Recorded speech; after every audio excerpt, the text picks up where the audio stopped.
If you find the gear shift lever won't come out of park when you step on the brake, here's how to release it manually. Next to the gear shift, there's a plastic cover that needs to be removed.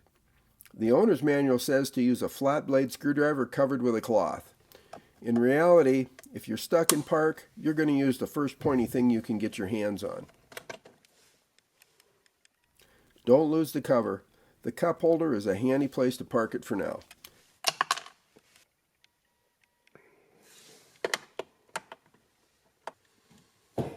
Put your foot on the brake so the car doesn't roll and stick the ignition key in the slot to release it.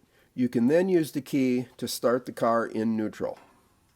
This particular car is a 2013 Honda Fit Sport. I had this happen, and besides the shifter lock not releasing, the vehicle stability assist light was on, the one that looks like this, and the blinkers and emergency flashers did not work. With no turn signals, it was time to roll down the windows and use hand signals to get home.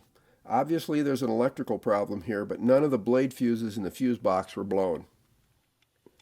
The problem was the battery terminal fuse assembly.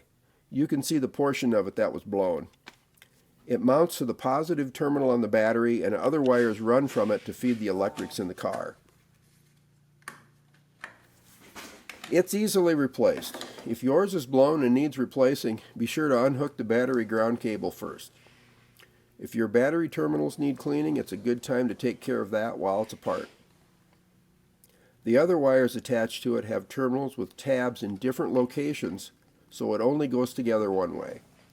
Nevertheless, it's very handy to snap a few pictures before taking it apart.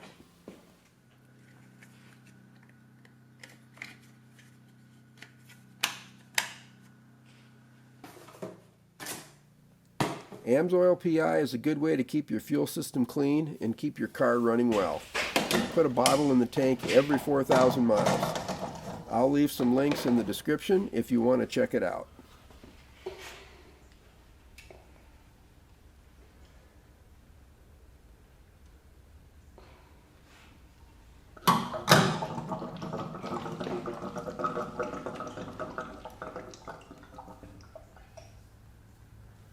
Most cars with an automatic transmission with the shifter on the floor will have a similar procedure to release it when stuck in park.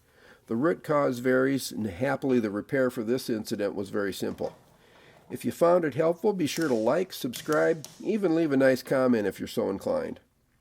Check out the links in the description or MidwestSynthetic.com for more information on AMSOIL's line of synthetic lubricants, filters, cleaners, fuel additives, and more. Thanks for watching.